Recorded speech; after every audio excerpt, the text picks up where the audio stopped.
Good morning. Welcome to our homestead. We need to have a serious talk about homestead food today. And that is food sources for anybody wishing to live an off-grid homesteading lifestyle. Let's get going.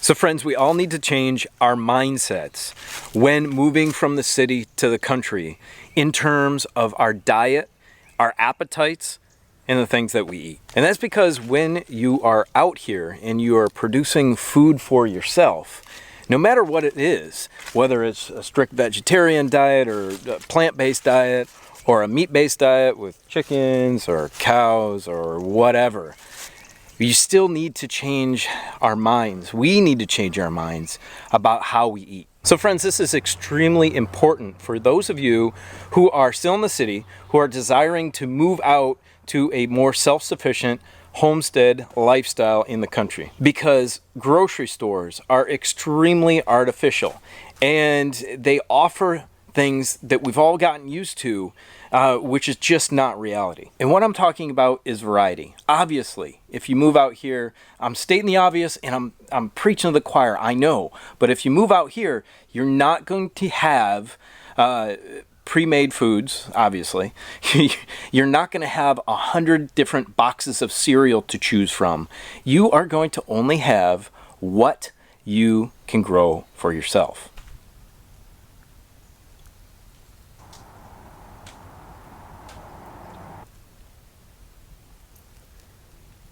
So there is one caveat to that, and that is for those who have stored up foods, say like a lot of freeze-dried foods. Okay, they stay for a long time. Yes. Can you eat that for a very long period of time and stay healthy? I would debate that because of the chemicals that they do put in there. They're high in salt, so on and so forth. Can you get a decent amount of variety with those? Sure. But if you move out here and you grow food for yourself, even if you're a fantastic chef, you're going to be limited in what you're eating. You're going to have a more simple diet. And that is actually very good for you. So all the pre-processed foods in the store we know are just terrible for you. Okay, let's talk about food that you've stored up from what you have preserved from your property yourself.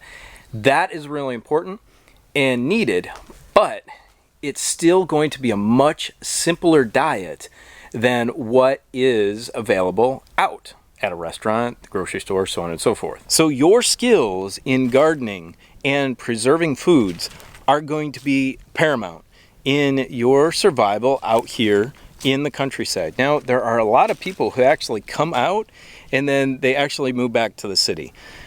Too many cases who just don't understand that simplifying your life, simplifying your diet is going to be the norm for being out here. Now, I know I'm going to get somebody who says, no, I'm the best chef on the planet and I can cook and make absolutely everything that I can find at the store. Well, maybe there's one or two of you out there, sure, but that's obviously not the norm, and the rest of us don't have those skills, although I'm quite the skilled chef. So friends, I really want you to focus on changing your eating habits. If you're still in the city and you're thinking about moving out to the countryside, change your eating habits, eat more simply, understand maybe that you're not going to have the processed foods. You can't just run to Walmart all the time and just pick up whatever you need to pick up, because that, honestly, hey guys, it's not going to be available for very much longer. Inflation is going to continue. It's going to be very difficult to get a good variety of things at the grocery store anymore anyway. Supplies are going to run short and you're going to be actually forced to change your diet anyway. So there's also other ways to enhance your food that you're eating. And I know a lot of you know this. I'm talking with those who are just starting out. So herbs. We've got a lot of different herbs here in the garden. This is oregano and it is medicinal. Go look up the medicinal properties of oregano. Not only does it taste great in a lot of cooking, but there are a lot of medicinal qualities to it, and that's why we grow herbs in our garden. I'm going to be doing a whole video on the properties, on the healing properties. Can I say that? I don't know. YouTube, can I say that? On the health benefits health benefits, healing properties, I'll say it, whatever, of natural things like herbs and a whole host of other things, garlic, so on and so forth. Do you have to make that weird claim now? I am not a licensed health professional, so do your own research, blah, blah, blah. Okay, I did it. Now, God has blessed us greatly with a fairly decent sized homestead here. We're almost 8 acres, and we got a huge garden. As you know, it's about, what, 2,000 plus square feet. We're gonna be adding to it, and that's why I've got this black plastic down here. It's killing the grass, and I did a whole video on how to make a stale seed bed per urban farmer Curtis Stone's original video. We might do another one on that, but we're killing this area here for, the grass in this area for another bed, whatever I plant in there, I'm not sure. But expanding your garden is important. We're going to be adding more chickens this year. We're going to be adding rabbits. Although we don't eat rabbit, they put out so much manure. I think they're one of the best at producing manure for the size of the animal. They go to the bathroom a lot, so it's going to be great for our garden. Because trying to get chicken manure out of a coop like this is darn near impossible. It just all mixes into the dirt, and yeah, I can go scrape off the top layer, and that's good, but it's just not that efficient. It's a lot more work than just grabbing the rabbit droppings underneath the rabbit cages. Well, we've been blessed with being able to plant a lot of fruit trees, so hey, keep in mind too, for fruit trees, they are not going to produce a solid amount of fruit for years. So get them in now. If you're just moving out to your homestead, I recommend that this is one of the first things that you put in and get going, even before your garden, because these take so long to produce a solid amount of fruit for your family. Get more than you think you need and get them in now. So friends, I really want to remind you how artificial that grocery store is. You know, my grandma is still alive. She's 97, and I talked to her about Great Depression times and all of that, and how simple her diet was for a good portion of her life. Back then, we didn't have a silly amount of variety in those stores of food that is just highly overprocessed and not good for you. They just didn't have that back then. So their mind wasn't conditioned to actually think that they could have absolutely anything, any variety, any variation of anything that they absolutely wanted at any time of the day. And that is the mindset we need to break, because friends, it's coming soon. We're gonna be forced to do that anyway and change. And a lot of people are gonna freak out about it.